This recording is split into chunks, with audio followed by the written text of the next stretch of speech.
हरे कृष्णा. सगळ्या भगरवासियांचं हार्दिक स्वागत आहे आजच्या आपल्या साप्ताहिक कार्यक्रमामध्ये. तर आज मी थोडासा वेगळा विषय निवडला आहे. मागच्या वेळेस आपण गीतेचा प्रगत क्षेत्र घेतलं होतं, पण मला असं वाटलं की चातुर्मास आहे आणि चातुर्मासामध्ये आपण काय केलं पाहिजे, काय नाही केलं पाहिजे याचं विस्तृत वर्णन आपल्या स्कंदपुराण, पद्मपुराण आणि ब्रह्मद नारदीय पुराणामध्ये याचं विस्तृत वर्णन केलेले. त्याच्यानंतर श्रावण महिना कसा पालन केला पाहिजे आणि त्याच्यानंतर अधिक मास, ज्याला पुरुषोत्तम मास किंवा मल मास म्हटलं जाते.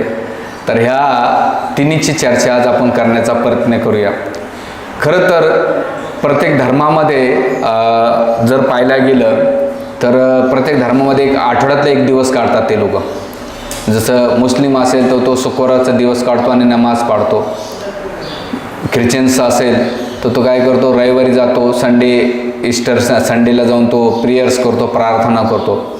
पण हिंदू धर्मासाठी 7 दिवस नाही का भगवंताची पूजा करण्यासाठी, पण ते बी कोणी करत नसल्यामुळं भगवंत आणि वैष्णवांची खूप कृपा आहे की आपल्याला 15 दिवसांनी एकादशी व्रत ठेवलेले आहेत. एकादशी व्रत याच्यासाठी ठेवलेले आहे की शरीराच्या गरजा कमी करा आणि भगवत स्मरण जास्त करा, हा त्याचा मागचा उद्देश आहे. त्या पण लोक उपाशी राहतात आणि दिवसभर TV बघतात का, तर म्हणतात एकादशीत उपवास आहे. तर नाही, त्या दिवशी शरीराच्या गरजा कमी करायच्या आणि आध्यात्मिक चेतना उन्नत करायची. एकादशी व्रताचं उपवास या शब्दाचा अर्थ उप म्हणजे जवळ, वास म्हणजे भगवंताचा वास प्राप्त केला पाहिजे, त्याला उपवास म्हणतात. उपवास नुसतं पोटाला उपाशी मारणं नव्हे, तर मन, वाणी आणि काया ह्या तिघांचा तपस्या झाली पाहिजे. कशी? वाणीनं कोणाला वाईट बोलायचं नाही, वाईट चिंतन नाही करायचं, वाईट बडबड करायची नाही. त्याच्यानं मनानं करायचं, वाईट विचार करायचा नाही. आणि पोटाचं पाहिलं तर लोक भरपूर खातात. उपास काय आपल्याकडं नाही. उपास म्हणजे काय? निर्जल करणं किंवा थोडंसं सजेल पाणी पिणं, दूध पिणं, याला खरा उपवास म्हणतात शास्त्रानुसार. तर त्या उपाशी राहून भगवंताचं स्मरण करा. भक्तिसिंह ठाकूर महाराज, प्रभुपादांचे गुरु महाराज नेहमी सांगतात की तुम्ही उपास करून जर झोपत असाल तर काही अर्थच नाही. तर त्यापेक्षा तुम्ही काय करा, भात खा बंगालमध्ये, पण जप करा, ग्रंथ वाचा. महत्त्वाचं ते केलं तर तो उपवास होतो, नाही तर मनाला नाही का सांत्वना देण्यासारखं. तर हे 8 महिने ह्या उपवासामध्ये याच्या पलीकडे एक भगवंताने आपल्याला एक विशेष कृपा दिलेली आहे की 8 महिने तुम्ही ग्रह कार्य करा आणि 4 महिने भगवत चिंतन करा. आणि पहिल्या काळामध्ये जे ब्रह्मचारी विरक्त होते, वैराग्याचे मूर्तिमान स्वरूप संन्यासी होते, ते 4 महिने काय करायचे, एका ठिकाणी निवास करायचे आणि भगवत भजन करायचे. पण आता कलियुगामध्ये तसं साधू राहिले नाहीत आणि 4 महिने एका जाग्यावर कोणी बसत नाही. तर कलियुगाच्या स्थिरावर येऊन आपण चातुर्मास कसा पालन केला पाहिजे, ते केल्यानं काय होतं आणि काय नाही केलं पाहिजे, काय केलं पाहिजे याचं विस्तृत वर्णन आपल्या ग्रंथामध्ये दिले. तर चातुर्मास कधी चालू होतो? शयन एकादशी, त्याला आपण आषाढी एकादशी म्हणतो किंवा पद्मा एकादशी म्हटल्या जाते. दक्षिण भारतामध्ये पद्मा एकादशी म्हणतात त्याला, आपल्या महाराष्ट्रामध्ये आषाढी एकादशी म्हणतात आणि उत्तर भारतामध्ये किंवा महाराष्ट्रामध्ये शयन एकादशी. शयन एकादशी म्हणजे काय? भगवंत त्या दिवशी झोपायला जातात. म्हणजे भगवंत झोपलं तर आपण झोपून जाऊ. मग खरंच भगवंत झोपतात का? नाही. तर भगवंत काय करतात? योग निद्रेमध्ये जातात. योग निद्रा म्हणजे काय? ते भले झोपण्याचं हे करीत असेल, पण त्या योग निद्रेमध्ये जे भक्त हे 4 महिन्यांमध्ये भजन पूजन करतात, साधना करतात, त्यांचं चिंतन करण्यासाठी भगवंत योग निद्रेमध्ये जातात. बाकीचे 8 महिन्यामध्ये भगवंत व्यस्त असतात. कसे असतात? तिरुपती बालाजीला नुसता बिझनेस, पैसा कमवायचं काम करतात. दिवसभर पैसा, 24 तास पैसा कमवतात बालाजीला. जगन्नाथपुरीला नुसतं खात राहतात भगवंत. श्रीरंगामध्ये भगवंत झोपलेले राहतात, टेन्शन घेतच नाहीत. सो भगवंताची आरती 8 वाजता असते, 9 वाजता, भगवंताला वाटलं तेव्हा. वृंदावनमध्ये डान्स करतात भगवंत. वृंदावनमध्ये, बद्रीनाथ केदारनाथमध्ये भगवंत तपस्या करतात, नरनारायण ऋषीच्या याच्यामध्ये. द्वारकेमध्ये भगवंत शृंगार करतात, एकदम 16,108 राणे त्यांचा शृंगार करीत असतात. त्याच्यानंतर भगवंत पंढरपूरला कंबरे हात देऊन कशासाठी उभं राहतात? भक्तांची वाट बघत बसतात, कोणतरी भक्त येईल का. तर भगवंत वेगवेगळ्या स्थिती याच्यामध्ये कारण ते आपल्याला शिकवतात की बाबा मी सगळ्या अवस्थेमध्ये राहतो आणि तुम्हाला पंढरपूरला वाट बघतो, सगळीकडेच भगवंत वाट बघतायत. पण या 4 महिन्यामध्ये भगवंत शयन एकादशीपासून तर कार्तिक एकादशीपर्यंत या 4 महिन्यामध्ये त्याला उत्थान एकादशी म्हणतात, भगवंत त्या दिवशी उठतात. आणि आता उत्थान नाही, उत्थान एकादशी, आणि अजून 15 दिवसांनी एक एकादशी असते. भगवंत काय करतात, आपलं करवट बदलतात. त्याला कोणती एकादशी म्हणतात बरोबर? पाचकोशी एकादशी म्हणतात. भगवंत काय करतात, आपले कुश बदलतात. म्हणजे भगवंतानं कुश जरी बदलले तरी त्याच्यावर एक सण होतो. आपण 10 वेळा कुश बदलले तर काय होतंय, जो घोरणार असेल त्याच्याकडे आपण 5 करतो ना, अरे लांब रे बाबा. पण भगवंत ते एक एक क्रिया आपल्या भक्तांना आकर्षित करण्यासाठी. तर ह्या चातुर्मासामध्ये तर भगवंत 4 महिन्यामध्ये काय केलं पाहिजे, तर विशेष काही गोष्टीचा त्याग केला पाहिजे. तर पहिल्या महिन्यामध्ये जेव्हा आषाढ असतो शयन एकादशीपासून, तर ह्या पहिल्या महिन्यामध्ये पालेभाजी वर्ज केला पाहिजे, हिरव्या पालेभाज्या. का बरं, तर जे पाऊस पडतो त्या पाऊस पडल्यानंतर तो चिखल असतो त्या पालेभाज्यावर पडतो, आणि त्यापेक्षाही महत्त्वाचं की जे किडे असतात, जीवजंतू असतात, त्या पालेभाज्यामध्ये जातात. आणि ह्या महिन्यामध्ये पालेभाज्या खाल्ल्या तर त्या जीवजंतू आपल्या पोटामध्ये जातात आणि दुसरी रोगराई वाढण्याची शक्यता असते. म्हणून शास्त्र नुसतं काल्पनिक नाही आहे, त्याच्या मागचं विज्ञान आणि अध्यात्म आपल्याला 2 लेवलला काम करायला शिकवतं. एक म्हणजे शारीरिक लेवलची पण काळजी घेत आहे आणि मानसिक लेवलची पण काळजी घेते. म्हणून अध्यात्म खूप रिफाईंड आहे, त्याला तुम्ही कसं घेता त्याच्यावर तुमच्यावर डिपेंडन्स आहे. हे पहिल्या महिन्यामध्ये पालेभाज्या, हिरव्या पालेभाज्या म्हणजे विशेष करून पत्त्याच्या असतात त्या खायच्या नसतात. दुसरा जो महिना असतो त्याच्यामध्ये दही वर्ज्य असतं, त्याच्या श्रावण महिन्यामध्ये. तर दही का वर्ज केलं जातं, दहीमध्ये बुरशी किंवा बुडबुड येतात, जास्त बबल्स येतात आणि त्याच्यामध्ये खूप जीवजंतू निर्माण होतात, खास करून बॅक्टेरिया निर्माण होतात. तर ती खाऊ नये, रोगराईला वाढ होते. आणखीन एक कारण सांगतं आयुर्वेद की मंद आपल्या पोटाची पचनशक्ती ना ती खूप स्लो होऊन जाते असते, आणि पचनशक्ती स्लो झाल्याबरोबर तुम्ही जे काही खाता तर आणखी मंद होत आहे. त्यामध्ये तुम्हाला सांगितलं जातं की दही वर्ज करा, दही खाऊ नका. काही लोक कलियुगात एवढे हुशार आहेत ना, कढी करून खातात, कढी भजी, दही नाही प्रभुजी, किंवा आणखीन काही काही तर काही म्हणतात ताक. 1 महिना सोडलं तर काय फरक पडतो. त्याच्यानंतर 3ऱ्या महिन्यामध्ये दूध का बरं वर्ज केलं जातं, तर दूध ह्या महिन्यामध्ये विशेष करून भाद्रपद महिना असतो, त्याच्यामध्ये गायी नाही का जास्त व्यायला जातात आणि ते वासराला ते दूध पुरावं म्हणून शास्त्र सांगते की तुम्ही त्या टायमाला ते दूध पिऊ नये. आणि आणखीन एक कारण आहे की दुधामध्ये थोडंसं त्याच्यात विरजन किंवा वेगळा प्रकार होतो, म्हणून त्या महिन्यामध्ये दूध त्याग केला पाहिजे. आणि सगळ्यात शेवटी आहे कार्तिक मास, त्याच्यामध्ये जी उडद डाळ आहे त्याचं काय केलं पाहिजे, त्याग केला पाहिजे, उडदीचं डाळ. आता उडदीचं डाळ का त्याग करायचा, तर त्याच्यामध्ये जे प्रोटीन असतात ते नॉनव्हेज इतकेच नाही का ते हेवी राहतात. म्हणून कार्तिक मासामध्ये तुम्ही जेवढं प्रोटीन खाता तेवढं तुमच्या बॉडीतलं नाही का ती जी एनर्जी खूप वाढते. म्हणून लोक थंडीच्या दिवसामध्ये उडदाचे लाडू करून खातात का, तर त्यावेळेस शरीर नाही का त्याला उष्णतेची गरज असते. तर ह्या 4 महिन्यामध्ये 4 गोष्टी त्याग केला पाहिजे. आणि महत्त्वाचं ह्या विशेष करून ह्या 4 महिन्यामध्ये काय केलं पाहिजे, तर सगळ्यात महत्त्वाचं सकाळी ब्रह्ममुहूर्त उठला पाहिजे. ब्रह्ममुहूर्त म्हणजे सकाळी 3:30 वाजल्यापासून सुरू होतो तर सकाळी 7 वाजेपर्यंत ब्रह्ममुहूर्त. आपण 12 महिने झोपतो, ठीक आहे, आणि 12 महिने झोपत असल्यानंतर 4 महिने उठू शकत नाहीत का आपण. आणि भगवंतासाठी किती रोज 2 घंटे झोपतो, 1 घंटा कमी करा, काय फरक पडतो. लवकर उठल्याचा फायदा काय होतो माहिती आहे, 2 गोष्टीचा फायदा होतो. एक फिजिकल फिटनेस राहतो, दुसरं आळसपणा निघून जातो, आणि तिसरं आध्यात्मिक साधना सकाळच्या टायमाला जी होती ती होत नाही. नंतर जसा दिवस जातो तसं आध्यात्मिक क्रिया करण्यासाठी सगळ्यात आळसपणा येतो. म्हणून विचार करा, आपल्याला भगवंतासाठी आपण 1 तास झोपसुद्धा कॉम्प्रोमाइज करू शकत नाही. भगवंतापेक्षा आपल्याला झोप प्रिय आहे. मला एक म्हटला, प्रभूजी झोपलं तरी देव भेटतो. म्हणलं कसं काय रे बाबा, मला माहीत नाही का, मुचकुंद महाराज झोपले होते आणि भगवंत साक्षात दर्शन द्यायला आले होते. म्हणलं त्याच्या पहिले मुचकुंद महाराज झोपले, पण काल येऊन लात घातली होती, ती बी माहीत. म्हटलं अर्धवटच नको ऐकू, माहीत आहे ना तुम्हाला भागवतामध्ये कथा आहे ती. मुचकुंद महाराज झोपले होते.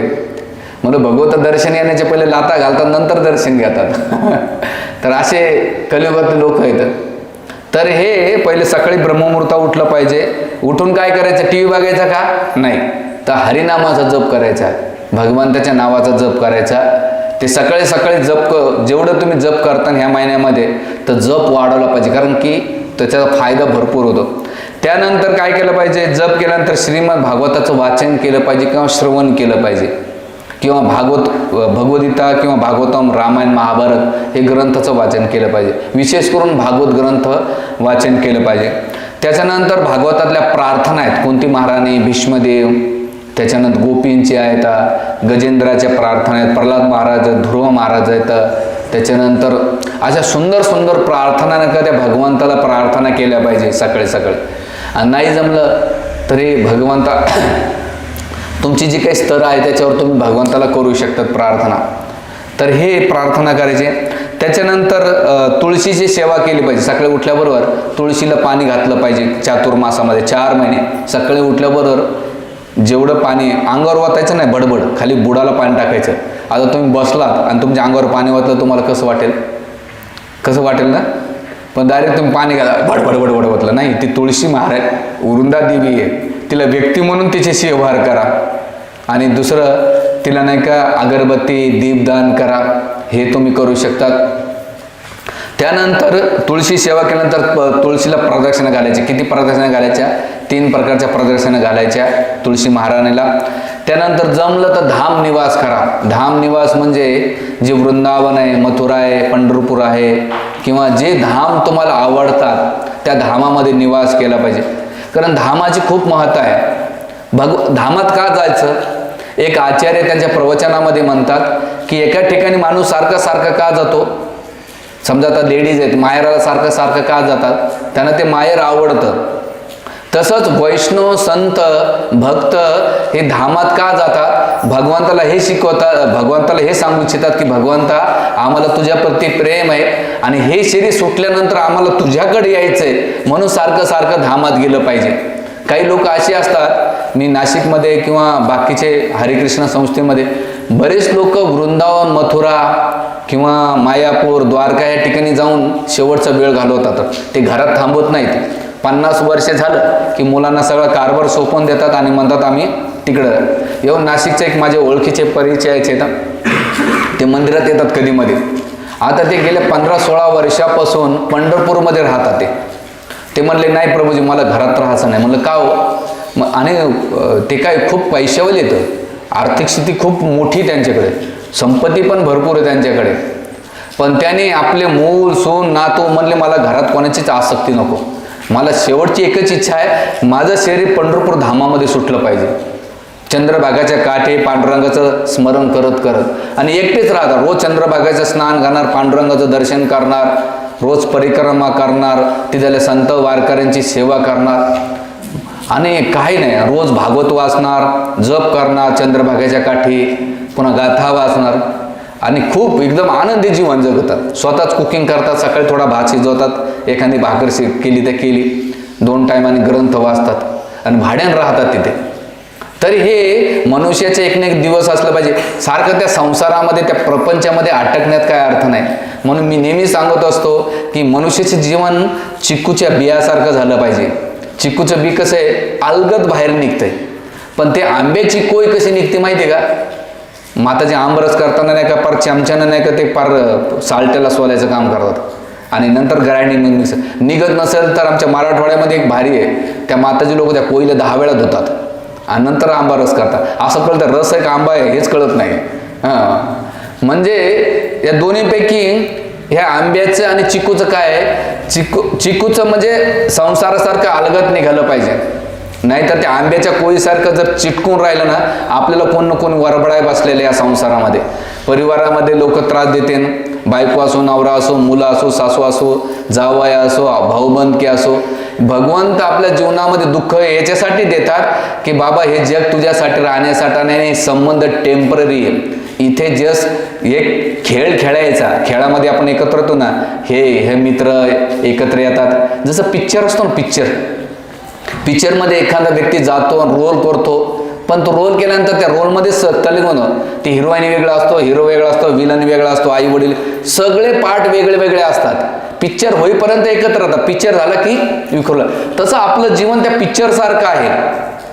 म्हणून तिथे जास्त अटॅचमेंट न ठेवता आपली आसक्ती भगवान कृष्णाच्या प्रती कशी होईल, पांडुरंगाच्या प्रती कशी होईल, याच्याबद्दल आपण जास्त चिंतन मनन केलं पाहिजे. म्हणून इथे हे कार्तिक मासामध्ये भगवंत चतुर्मासामध्ये शयन का करतात की जे भगवत भक्त भजन पूजन करतात, भक्ती तल्लीन करतात, भगवंत त्यांचं स्मरण करतात.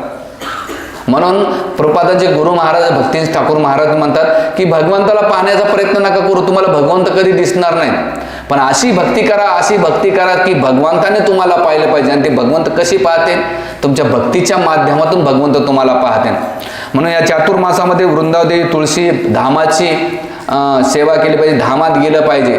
आमचे बरेच भक्त दरवर्षी वृंदावनला जातात, जगन्नाथपुरीला जातात, मायापूर द्वारकेला जातात. जिथं जिथं जेव्हा वेळ भेटला, आपल्याला वेळ भेटला तर आपण कुठं मुंबई पुन्हा इकडे तिकडे फिरायला जातो. भक्त महिन्यात 2 महिन्यातून पंढरपूरला ज्याला जे शक्य असेल ते जाऊन येतात. गेलं पाहिजे, भले तुम्ही 10 वेळा का जा, पण भगवंताला हे दिवस भगवंता मला तू पाहिजे, बाकी कोणी नको, ही भावना आपल्या भगवत भक्तीमध्ये असली पाहिजे. त्यानंतर वैष्णव सेवा ह्या महिन्यामध्ये चातुर्मासामध्ये ब्राह्मणाला वैष्णवाला भोजन खाऊ घालण्याचं खूप महत्त्व आहे. त्यांना दान दक्षिणा देणं खूप महत्त्वाचं आहे. ह्या महिन्यामध्ये जे काही देतात ते 1000 पटीने होत आहे. म्हणून चातुर्मास आहे. तर चातुर्मासामध्ये एकादशी व्रत म्हणजे निर्जला केली पाहिजे, जास्तीत जास्त सकाळीपासून तर संध्याकाळपर्यंत. जसं आम्ही आमच्या भक्तांचं एक प्रवचन ऐकत होतो, ते सुंदर एक सांगत होते. त्यांचे परिचयाचे भक्त होते. ते म्हणतात की त्यांच्या परिचय तो व्यक्ती एवढे 4 क्वालिटी त्यांनी पाहिल्या. तर ते 4 क्वालिटी काय, ते एकादशी दिवशी निर्जल एकादशी करतात. हे निर्जल म्हणजे आज दुपारपासून तर परवा सकाळपर्यंत एक थेंब घेत नाहीत. दुसरं, ते मौन धारण करतात, काही बोलत नाहीत. ते म्हणले मी बोलो न बोलो, लोक दुनियादारी जे व्हायचे ते होते, शांत राहतात. आपण 2 मिनिटं सुद्धा शांत बसू येऊ नाही, आपलं बडबड बडबड बडबड बडबड बडबड चालते.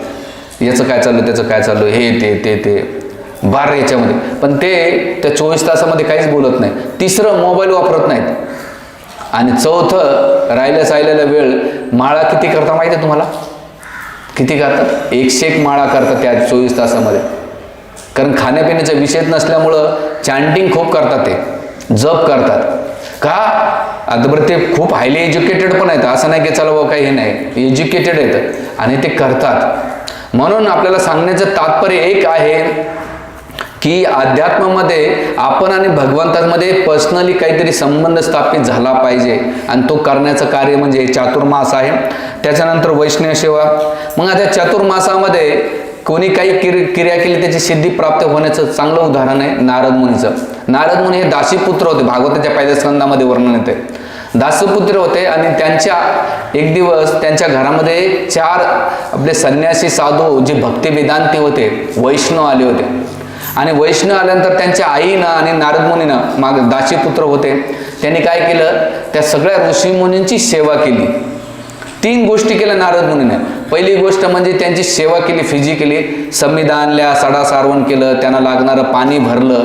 दुसरं, त्यांच्या मुखातून जे काही हरिकथा व्हायच्या, हरिकीर्तन व्हायचं ते ऐकायचे. आणि तिसरं, त्याने जे काही उचिष्ट प्रसाद ते खाल्ला होता. म्हणून आपल्याकडे कोणी वरिष्ठ वैष्णव आले तर त्यांचा उचिष्ट प्रसाद खाल्ला पाहिजे. त्याला असं तिरस्कृत करून नाही ठेवलं पाहिजे की अरे हे उचिष्ट आहे, पण त्याची भावना तेवढी पाहिजे. नाही तर उचिष्ट खाल्लं त्याचं कर्म पण जाते. म्हणजे जो खातो त्याचं कर्म ज्याचं खातात त्याचं त्याला द्यावं लागते. एवढं सोपं. आपण पाया पडतोत ना, तर पाया पडल्यानंतर लोकाला बरं वाटतं, घ्या पाया आणि घ्या दर्शन. नाही भाऊ, तुझ्या पाया पडतो म्हणजे तुझे ते पुण्य घेतो आणि तुझे कर्म त्याला घ्यावं लागतात. म्हणून आपल्या इस्कॉनमध्ये एक पद्धत आहे भूमिगत दंडवत, डायरेक्ट टच करायचं नाही. हे परंपरा दिलेली आहे. म्हणून इथे वैष्णव सेवा नारद मुनीने काय केलं, 4 गोष्टी केल्या. आणि तेच नारद मुनी पुढे भगवंतांनी त्यांच्या जीवनामध्ये त्यांच्या आई नाही का दुःखद निधन झालं आणि मग ते शोधत खूप फिरले आणि एक झाडाखाली बसल्यानंतर त्यांना भगवंताचं साक्षात दर्शन झालं. आणि दर्शन झाल्यानंतर भगवंत निघून गेल्यानंतर तिथे त्यांना वाटलं की अरे भगवंतांना दर्शन तर दिले, निघून का गेले. तर आचार्य 2 कारण सांगतात त्याच्यामध्ये. मला मी जेव्हा पहिल्यांदा ऐकलं तर नारद मुनीला दर्शन देऊन का निघून गेले, तर नारद मुनी ज्या झाडाखाली राहत होते त्या झाडाच्या प्रती आसक्त होते आणि ती आसक्ती त्याच्याजवळ जात नव्हती, म्हणून भगवंतानं काय केलं, अरे तुझी आसक्ती अजून झाडाच्या प्रती आहे, म्हणून दर्शन देऊन निघून झाले. आणि दुसरं कारण देतात आचार्य की भगवंत तुम्हाला भगवत भक्तीची टेस्ट देतात, चव देतात पहिल्यांदा, आणि काही काळानंतर भगवत भक्तीची टेस्ट दिली की भगवंत निघून जातात आणि नंतर मग शिकतात भगवंत आता तुझ्या भक्तीची तू रसास्वादन वाढव, तुझी टेस्ट वाढव. कशामध्ये टेस्ट वाढव, आता तुम्हाला बघा जेवण करताना भाजीमध्ये मीठ कमी असेल तर तुम्हाला कळतंय, साखर कमी असेल तर कळते, पण भक्तीमध्ये रस आहे का नाही हे मला कशाहून कळेल, बरोबर. रस कसं आहे, जी गोष्ट आवडते आपल्याला खायला ती आपण सारखे खातो ना, जी आवडत नसेल तर ती आपण खातो का नाही. तसंच भक्तीमध्ये ज्याला रस निर्माण होतो त्याचं हे लक्षण आहे की एकच गोष्ट सारखे रिपीट करतो तो, म्हणून तो भागवत ग्रंथ सारखा वेळचं वाचेल, जप करेल, भक्ताच्या संघामध्ये त्याची उत्कंठा लालसा वाढेल, तो धामामध्ये जाण्यासाठी प्रयत्न करेल, कारण त्याचं रस वाढत चाललाय. आणि समजा रस वाढत नसेल तर तो काय करेल, कल्टिवेशन कर, आज पाऊस आहे जाऊ द्या ना दांडी मारूया. आपण जॉबला जाताना पावसाकडे बघत नाही, शाळेत जाताना पावसाकडे बघतो का नाही, सत्संगाला दिसतानाच आपल्याला पाऊस लागतो, डॉक्टरकडे जाताना सुद्धा पाऊस लागत नाही, पण सत्संगाला लोक म्हणतात प्रभूजी पाऊस आहे ना हो, अरे भाऊ तुझ्या बाकीच्या गोष्टी थांबव ना, सत्संग का थांबतो, ते उलट आत्म्यासाठी गरज आहे आणि त्याला महत्त्व समजलं पाहिजे. असं नाही की जेव्हा भगवान वसुदेव घेऊन गेले भगवंताला, भगवंताला म्हणले भगवंता पाऊस आहे आपण थांबून घेऊन या, नाही, भगवंत जसे जसे चालले तसं मुसळधार पाऊस, विजांचा कडकडाट, एवढं नाही तर यमुनेचं पाणी वाढवलं भगवंताने, यमुना एकदम अशी करत वसुदेव म्हटले अरे आता काय करू, रात्रभर इथं थांबतो, नाही, भगवंतासाठी त्यांनी यमुना क्रॉस केली का, भगवंताच्या प्रती प्रेम होतं, भगवंताच्या आदेशाचं पालन त्याने केलं होतं. म्हणून सांगण्याचं तात्पर्य की नारद मुनी या चातुर्मासामध्ये भगवत प्राप्ती केली होती. आणि आणखीन काय करू शकतात याच्यामध्ये, विशेष करून भगवंताला अखंड दीपदान करू, दीप लावू शकता 4 महिने, किंवा सकाळ संध्याकाळ राधा कृष्ण विठ्ठल रुक्माई यांना तुम्ही सीताराम लक्ष्मण किंवा जे भगवंताचे फोटो आहेत त्यांना तुम्ही काय करू शकता, दीपदान अर्पण करू शकता. त्याच्यानंतर तुळशीला भगवंताला दीपदान करू शकता. त्याच्यानंतर ह्या महिन्यामध्ये मंदिराची सेवा करणं खूप लाभ आहे, मंदिर मार्जन केलं पाहिजे, ब्रह्मचार्य व्रताचं पालन केलं पाहिजे, प्रयत्न करा 4 महिन्यामध्ये मन वाचा काया. त्याच्यानंतर काही गोष्टी जमिनीवर झोपलं पाहिजे, पलंगावर गादीवर झोपलं ना उठायची इच्छा होत नाही, आणि पाऊस पडला ना तर आणखीनच ब्लँकेट घेऊन घेतलं तर उठायची इच्छा होत नाही, म्हणून जमिनीवर झोपतात ना मनुष्य लवकर उठते. म्हणून आम्ही झोपतात ना आमच्याकडे एक चटई असते, खाली एक चटई, मच्छरदाणी आणि ब्लँकेट, एवढंच. सकाळी अलाराम वाजले की दणकन उठून जातो. तेच गादी म्हटलं नाही अंगावर ते अंगावर ते अंगावर ते, आता नाही 5 लगेच सोच करीत असतो 5 मिनटं, आता नाही 5 मिनटं, नुसतं पोस्टमॉर्ट करायचं काम करतो. म्हणजे आपल्याला काय प्रिय, अजून झोपच आहे, अजून शेरीस्तरावरच आहे, म्हणून शेरीस्तराच्या वरती उठलं पाहिजे आणि सकाळी ब्रह्ममुहूर्त केलं. तर काही गोष्टीचा त्याग केला पाहिजे ह्या महिन्यामध्ये, विशेष करून निद्रा त्याग वर्ज्य कमी केलं पाहिजे. प्रयत्न करा, प्रत्येकाची एक शरीराची गरज आहे तेवढं तुम्ही झोपा. अति झोपलं नाही पाहिजे, कमी नाही झोपलं पाहिजे, जास्त खाल्लं नाही पाहिजे, कमी नाही खाल्लं पाहिजे, बॅलन्सिंग असलं पाहिजे, म्हणजे शरीराला जेवढी गरज आहे तेवढं केलं पाहिजे. त्यानंतर ह्या महिन्यामध्ये विशेष करून तुमची आवडती वस्तूचा त्याग केला पाहिजे. चतुर्मासामध्ये तुम्हाला जी गोष्ट सारखी खायला आवडते ती भगवंतासाठी त्याग करायचा. बरेच लोक म्हणतात पूर्वी आम्ही दुधी डांगर असते ना, ज्या भाज्या आवडत नाही त्याचा त्याग करतो. नाही, तुम्हाला आवडणारा आयटम त्याग केला पाहिजे. लोक एवढे भामटे आहेत ना, त्यांना ज्या गोष्टी आवडत नाही, कारलं लय मला प्रभूजी कारलं त्याग केला, मला कधी खातो नाही, कामाला आवडतच नाही म्हणून त्यागलं, तसं नाही. ती जी गोष्ट आपल्याला प्रिय, जसं कोणाला स्वीट्स खायला आवडतं, कोणाला चटपट खायला आवडतं, 1 महिना त्याग करून बघा, फिजिकलसाठी चांगलं आहे. त्यानंतर ह्या महिन्यामध्ये विशेष करून निंदा करण्याचं टाळलं पाहिजे, खोटं बोललं पाहिजे. प्रजल्प म्हणजे जे भगवत भक्ती सोडून राजकारण, समाजकारण, हा तिकडे गेला तो तिकडे गेला, याच्याकडे काय चालू आहे ते काय, ह्या गोष्टी शक्यतो टाळायच्या, प्रयत्न करायचे. माणसाची सवय असते. आणि चिंतन मनन करायचं, याला मौनी किंवा मौनगिरी हे म्हणतात. मुनी ह्या शब्दाचा अर्थ काय, जो सतत मननशील असतो भगवत कार्यामध्ये त्याला मुनी म्हणतात. मुनी म्हणजे तुम्हाला असं दाढी वाढवली, मोठा बुचडा ठेवला, भगवे कपडे घातले, नाही नाही नाही, वरतून तोंड जरी बंद असेल, मनामध्ये त्याचं मिथ्याचार चालत असतं, त्याला मुनी नाही म्हणत. मुनी म्हणजे तो कार्यानं भगवंताचं मननशील कार्य करतो त्याला मुनी म्हणतात. म्हणून या चातुर्मासामध्ये ह्या गोष्टी केल्या पाहिजे. आता चातुर्मासानंतर दुसरं येतोय श्रावण मास. कोणता मास येतो?